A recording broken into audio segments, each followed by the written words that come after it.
allí juntos los dos.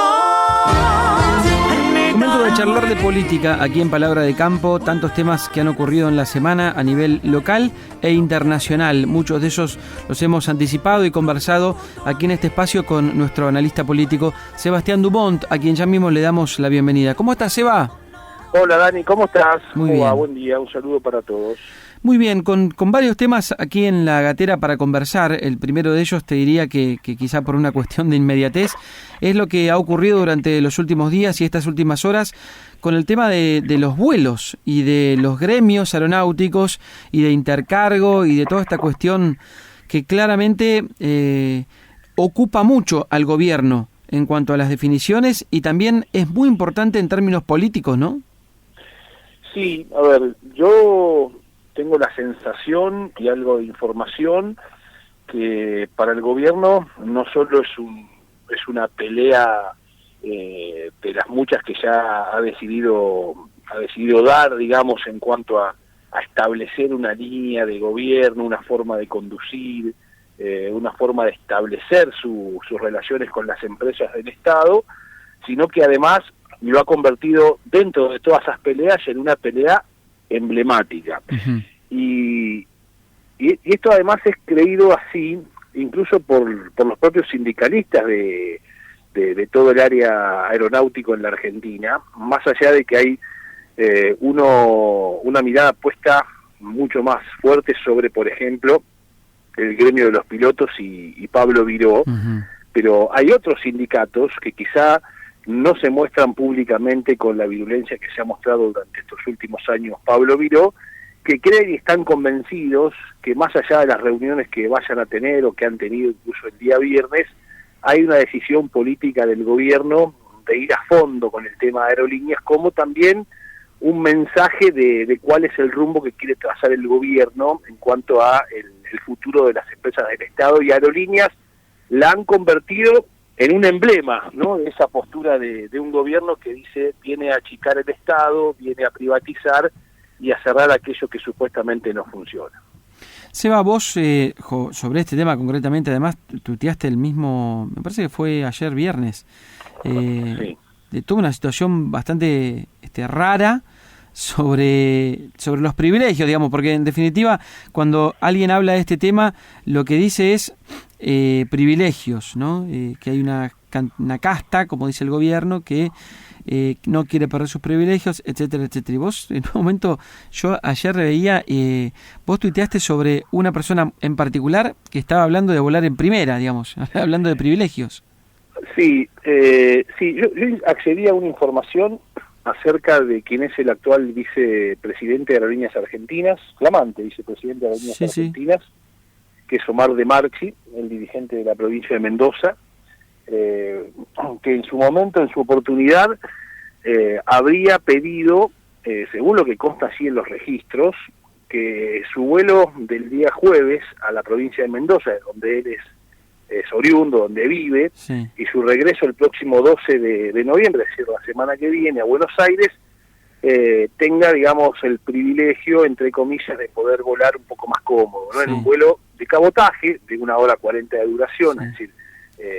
no hay primera, es una especie de... Bueno, sí, no sé. Sí, a mí me explicaban técnicamente que sí existe, digamos, en esos vuelos la categoría primera, pero sí, no es la categoría primera que uno puede ver o imaginarse de los aviones de más grandes, claro, y que hacen trayectos mucho más extensos, claro, ¿no? Bueno, eso desató una fuerte polémica porque, bueno, obviamente los gremios dicen, nos están pidiendo a nosotros que nos ajustemos en nuestro salario, no nos dan la paritaria o el aumento que estamos solicitando, y ya los nuevos funcionarios intentan utilizar los beneficios, entre comillas, que Aerolíneas Argentinas le ha dado históricamente a muchos de los funcionarios, e incluso también que nos critican a nosotros haber utilizado. Claro. Tengo que ser honesto, después de ese tuit se comunicó conmigo el propio Omar de Marchi. Habló conmigo, me llamó, me dijo, mira, yo la verdad que en lo personal no lo solicité, si lo solicitó alguien, digamos, de mi oficina no lo sabía, y me negó querer ese privilegio. Lo cierto, lo concreto, que yo publiqué la foto, claro, en la planilla del sistema, así, exacto, que quedará, digamos, a a criterio de los lectores o de los oyentes, bueno, tengo las dos versiones, ¿no? Una que muestra ese intento de tener el privilegio de viajar en primera, y el testimonio del propio protagonista que dice, no, yo no pedí, no solicité absolutamente nada. Totalmente. Bueno, pero, a ver, a mí no me sorprende ni una cosa ni la otra, digamos. No me sorprendería que pueda haber sido Omar de Marchi víctima también de un sabotaje interno para mostrarlo en esas características, como tampoco me sorprendería que haya intentado utilizar los privilegios como lo ha hecho tantas veces y en tantas oportunidades. Totalmente. Quienes se favorecieron de este tipo de empresas. Totalmente. Lo que pasa es que, bueno, hoy por hoy, como está todo esto en disputa, uno pone la lupa, ¿no? Y los que están en los lugares públicos tienen que estar, en este caso, extremadamente cuidadosos también. No dejar ninguna duda. Claro, tal cual. Dejar ninguna duda, predicar con el ejemplo. No debe haber margen ni siquiera para un error de estas características, así haya sido un error y él no supiera o no quisiera o no tuviera la voluntad de querer tener un privilegio, sobre todo en un vuelo de 1:40. La verdad que creo que a esta altura, Daniel, me parece que nadie necesita tener comodidades extraordinarias a costo de la empresa y en definitiva a costo de los argentinos para viajar 1:40. Mira, yo te discutiría, y incluso puede ser hasta polémico lo que voy a decir, te discutiría si un funcionario público que tiene que ir a cumplir una labor al extranjero con pocas horas de residencia y un trabajo que tenga que estar, digamos, en el lugar y desarrollar una agenda amplia, deba viajar, por ejemplo, de la Argentina a los Estados Unidos, de la Argentina a Europa, que pueda hacerla con las comodidades necesarias como para poder llegar descansado, trabajar y después tener que volver. Mira, te diría que hasta estoy de acuerdo en que eso suceda. Claro. Ahora, si es un vuelo de 1:40, me parece exagerado. Claro. Sobre todo porque eso es un pasaje que por ahí otra persona lo paga. Por eso lo estás diciendo. Sí, que otra persona lo paga, porque en realidad no es que no lo paga, alguien lo paga. Alguien lo paga siempre. Alguien lo paga. Gratis no hay nada, lo aprendimos ya. No, siempre alguien lo paga. Lo que parece gratis, atrás de esa gratuidad hay alguien que está pagando. Tal cual. O con inflación, o con emisión, o con más gasto público, con endeudamiento, como sea, pero alguien lo está pagando. Ahora, después de todo esto, la imagen de Milei sigue subiendo.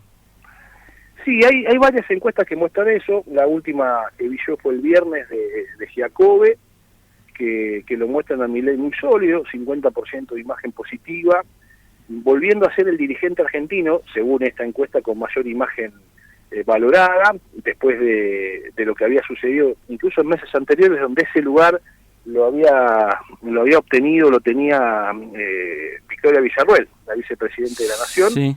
Vuelve a ser Milei quien encabeza, según esta encuesta de Giacobbe, pero que, más allá del número finito, coincide con la mayoría de los encuestadores que han reconocido que Milei tuvo en el último mes, en octubre, una recuperación de lo que también ellos mismos reconocen había sido una caída durante agosto y septiembre, ¿no? Y me parece que puede ser explicado por algo que hablábamos la semana pasada. Milei tuvo, o el gobierno tuvo, si se quiere, en términos macroeconómicos, el mejor mes de octubre de los últimos tiempos, con caída de la inflación, con suba de las reservas del Banco Central, con caída del riesgo país y con algún atisbo de recuperación de la economía, sobre todo porque, insisto, yo creo que en esto hay que ser honestos intelectualmente y mirar no los datos anualizados, sino los datos mensualizados, es decir, la evolución de la economía mes a mes,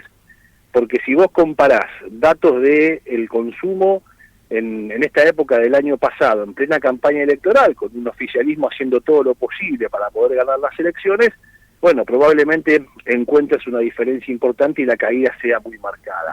Ahora, cuando vos venís de un fuerte retroceso a propósito de lo que ha sido el ajuste que ha iniciado el gobierno a comienzos de su gestión, con una recesión muy clara, y ves que mes a mes esa recesión empieza a salirse de esa misma recesión y a recuperar la actividad económica, creo que lo que hay que mirar es el dato mensualizado, y si ese dato mensualizado se sostiene en el tiempo, ¿no?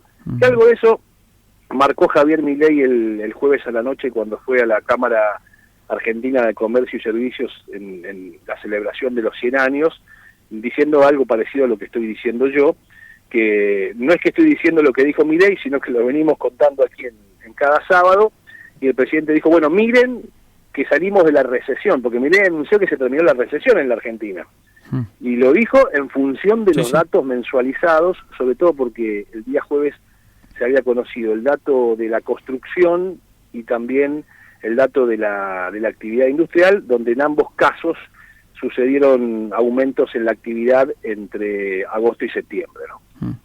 Gracias, Seba, por la charla. Qué gusto siempre escucharte. Muchas de las cosas que hemos conversado, Seba las posteó durante la semana en su Twitter, @Tommy2430. De todas maneras, la recomendación siempre es que lo sigan a Seba en Instagram y en su canal de YouTube, en su página web, sebastiandumont.com.ar. Seba, gracias por la charla. Buen fin de semana. Buen fin de semana, fuerte abrazo, y la dejamos, si querés, para la semana que viene. Me llama mucho la atención la cantidad de llamados de colegas del exterior para preguntarnos qué va a pasar en la Argentina a propósito de la relación Milei-Trump, después del triunfo de Donald Trump en las elecciones de los Estados Unidos. Es realmente muy llamativo este efecto que se ha generado. Veremos después si en la práctica los resultados también se van a observar cuando asuma Donald Trump, y ese vínculo que parece sinérgico entre ambos mandatarios efectivamente tiene consecuencias favorables para la Argentina. Líder de la región quiere ser. Bueno, en principio es el mandatario ideológicamente o por posturas en muchos casos. Después podemos discutir largo y tendido sobre si en la economía piensan igual o muy parecido, pero en términos de esa empatía está claro que Javier Milei es el más cercano que tiene Donald Trump, por lo menos en América del Sur, que hoy esté gobernando. El otro podía ser Jair Bolsonaro, pero bueno, sabemos que es el expresidente de Brasil y que difícilmente pueda volver a ser presidente de Brasil porque está inhabilitado por la justicia para presentarse como candidato. Tal cual. Me encantará, Seba, charlar de este tema la semana que viene. Es más amplio porque hay muchas cosas para comentar, mucho más si Milei finalmente termina acordando una visita con Trump antes de su asunción. Y sí, claro, y sobre todo, Daniel, en este programa, que es un programa vinculado con la actividad agropecuaria, porque ya los anuncios que hizo Trump en campaña sobre aranceles empiezan a impactar también en el precio de los commodities, el superdólar que se viene, eso tiene siempre influencia en los commodities, así que se viene un tiempo para seguir muy de cerca en la evolución de la economía mundial. Gracias, Eva, un abrazo. Abrazo grande, chau chau. Sebastián Dumont, nuestro analista político, aquí en Palabra de Campo. Estás escuchando Palabra de Campo. Palabra de Campo. Con Daniel Aprile, en Radio 10.